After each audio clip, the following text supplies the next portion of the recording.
Bonjour, moi c'est Jérémy et voici mon témoignage.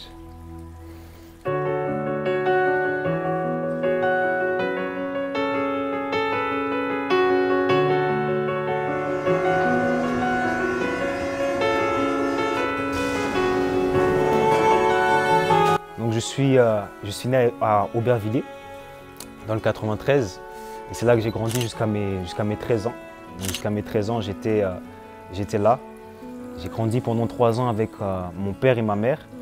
Et puis par la suite, à cause de conflits, eh bien, ils n'ont pas pu rester ensemble en fait. Donc lorsque j'avais 3 ans, à ce moment-là, les parents se sont séparés. Mon père avait quelques problèmes, on va dire, psychologiques. Pourquoi? Parce que bon, il était rasta, il fumait beaucoup. Et puis je pense que ça a altéré beaucoup en fait la relation qu'il avait avec ma mère. Pourtant au début ils allaient ensemble à l'église, puis à un moment ça a arrêté. Et ce qui s'est passé, c'est qu'ils ont fini par se séparer.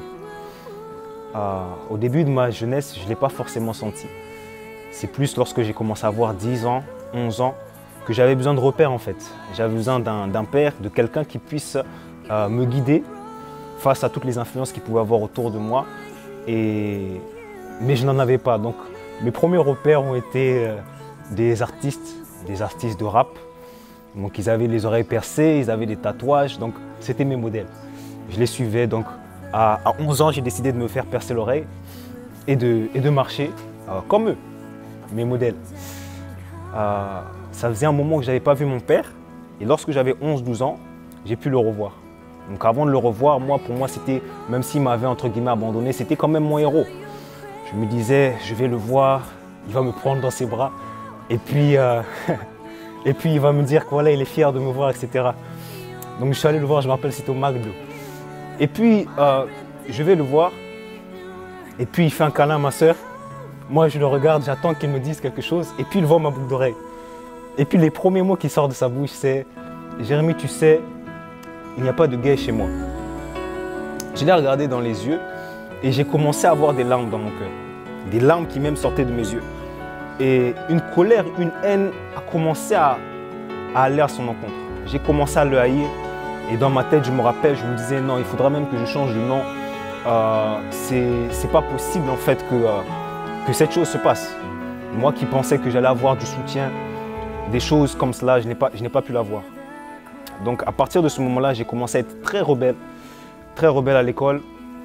J'avais un problème en fait avec les figures d'autorité, avec tout ce qui pouvait avoir une figure d'autorité en face de moi, que ce soit les professeurs, que ce soit la police, que ce soit même mes entraîneurs de football. J'avais un problème en fait, je ne pouvais pas rester tranquille avec eux.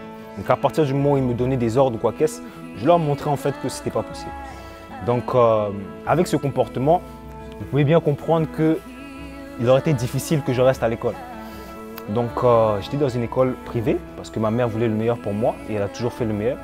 Mais ils m'ont viré en fait de cette école parce que mon comportement n'était pas adapté à la vie en société. Alors à ce moment-là en fait, à 13 ans, donc j'ai été viré de mon école privée et à ce moment-là donc je me suis dit, ma mère ne savait pas quoi faire parce que mes amis étaient dans le public et avec eux, bon, je restais dehors des fois jusqu'à 22 h. Même quand j'avais 13 ans, je commençais un peu à faire un peu de bêtises.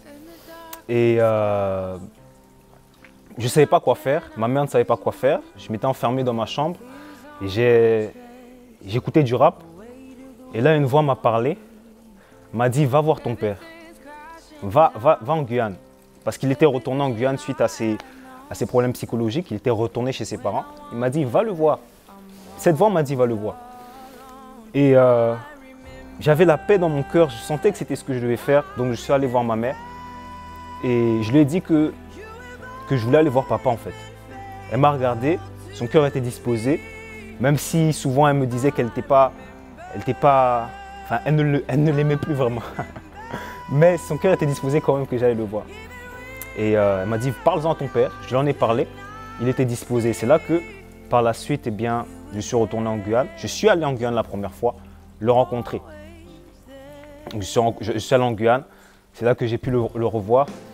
Et les choses n'allaient forcément pas mieux parce que ces choses qui me poussaient à la rébellion, qui me poussaient à la haine, n'étaient pas encore sorties de moi. Mais sa maman allait à l'église et sa maman priait pour lui, sa maman priait pour moi. Et à un moment, les choses ont commencé j'ai commencé à chercher un peu Dieu, à demander à Dieu mais qu'est-ce qui se passe, à prier. Parce que je voyais que je n'avais pas de repère, je ne savais pas où aller.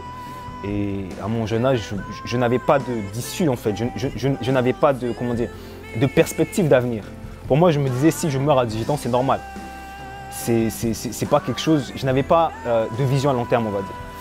Et donc, dans cette détresse, j'ai commencé un peu à prier Dieu. Je me disais, mais c'est quoi ça en fait? Pourquoi est-ce que je vis ces choses-là? J'ai rien demandé, mais pourquoi est-ce que je vis ces choses-là? Et mon père a pu rencontrer une femme qui croyait en Dieu aussi. Et sa venue dans nos vies, en fait, a totalement bouleversé la vie de mon père et a totalement bouleversé ma vie aussi. Elle a vu que j'aimais beaucoup Dieu, enfin, que je commençais en fait que je priais, que j'étais intéressé aussi par les choses de Dieu. Mais malgré mes problèmes de comportementaux, et un jour, elle m'a dit de la suivre pour des cours de chant, à l'université déjà. J'avais toujours 15-16 ans à ce moment-là. Et elle m'a dit de le suivre pour des cours de chant, j'ai accepté. Et par la suite, elle m'a demandé de commencer à chanter à la chorale de l'église, d'animer des temps de retraite spirituels avec des jeunes. Moi qui écoutais simplement du rap, on me demandait de chanter devant des personnes, je trouvais ça un peu humiliant. Au début, dans ma pensée humaine, je me disais, moi je ne chante pas. Moi je ne suis pas un chanteur, je ne vais pas chanter. Si je parle simplement. Mais Dieu m'a confondu, j'ai dit à Dieu, Seigneur, si tu veux que je chante, je le fais uniquement pour toi. Mais touche-moi, change-moi, fais quelque chose, montre-moi que tu existes. À ce moment-là, j'avais toujours des conflits avec mon père et je ne pouvais pas lui faire la mise en fait. Parce que le contact de sa joue à la mienne élevait dans mon cœur quelque chose. Et je suis allé un jour à cette retraite, la première retraite, je me rappelle, où j'ai été serviteur, où j'ai commencé, où je devais chanter. J'y suis allé et puis on a commencé à chanter des chants au Saint-Esprit. Remplis-moi, change ma vie, change-moi. Et j'y suis allé déterminé.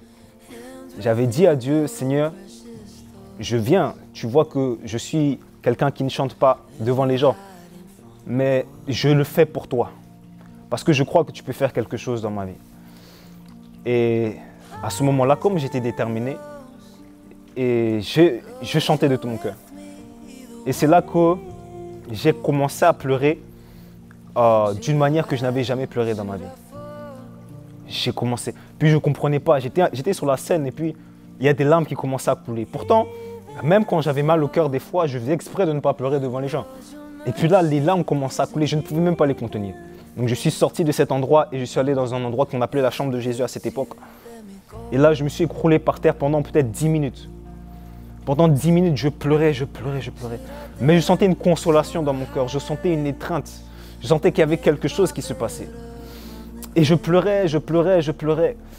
Et puis j'entends une voix qui me dit, Jérémie, est-ce que tu sais que je t'aime? Et puis je pleure. Et puis cette voix me dit encore, alors que je sens cet amour, elle me dit simplement, elle me dit, pardonne à ton père. Parce que c'est un homme. Et parce que toi-même, quand tu vas avoir des enfants, eh bien, tu vas faire des erreurs. Et je pleure. Et je pleure.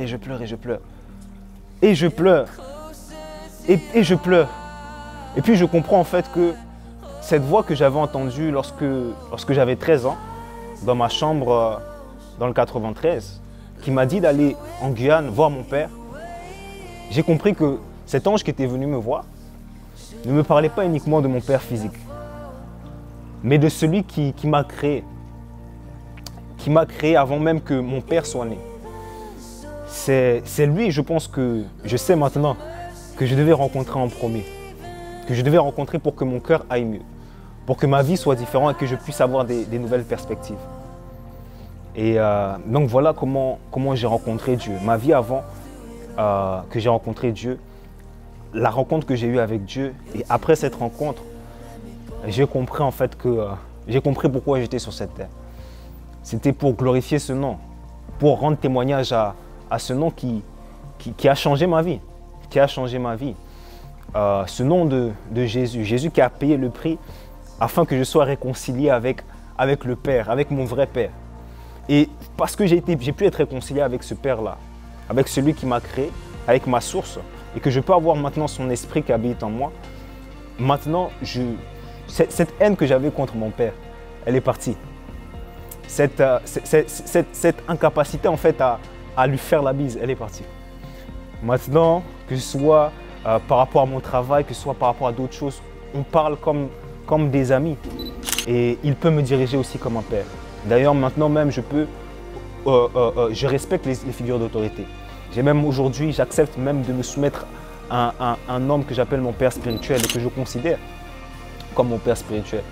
Donc, tout ça pour vous dire que Dieu est vivant, Dieu sauve encore. Il est possible que tu passes par des moments aujourd'hui où tu peux te dire mais je n'ai pas de perspective d'avenir.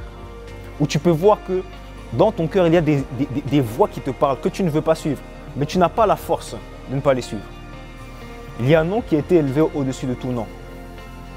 Et ce nom, c'est le nom de Jésus. Et on a dit, la Bible dit qu'à la mention de son nom, tout genou fléchira. Sur la terre, dans le ciel, mais aussi sous la mer. À la mention de son nom, si tu l'invoques d'un cœur sincère comme j'ai pu le faire, peu importe les oppressions que tu peux subir aujourd'hui, peu importe les difficultés que tu peux vivre aujourd'hui, je peux t'assurer que ces difficultés, ces oppressions vont se soumettre, elles vont se soumettre à la seigneurie du nom de Jésus. Parce que rien ne peut lui résister. La mort même n'a pas pu lui résister. Si la mort n'a pas pu le résister, le séjour des morts n'a pas pu le résister, peu importe les défis que tu peux avoir dans ta vie, aucun de ces défis ne pourront lui résister. Et je proclame, même toi qui es en train de me suivre, je proclame ta délivrance au nom tout-puissant de Jésus-Christ. Je prie que tu puisses l'accepter et que tu puisses vivre éternellement avec lui et que tu puisses commencer dès maintenant à expérimenter ses bontés, à vivre une vie dirigée par son esprit, à vivre une vie dans la paix, peu importe les tumultes que tu peux vivre. C'est vrai, aujourd'hui, je peux encore avoir des difficultés dans ma vie, je peux encore avoir des combats, mais j'ai un Dieu qui m'a dit eh bien, qu'il sera avec moi aujourd'hui et jusqu'à la fin du monde. Il m'a dit qu'il était préférable que Jésus parte afin qu'il me laisse un esprit. Et cet esprit, c'est un esprit qui me console et c'est un esprit qui me fortifie lorsque j'en ai besoin. Aujourd'hui, je ne suis plus seul, même lorsque je suis seul dans ma chambre. Que Dieu vous bénisse. I hear you say, look up, child.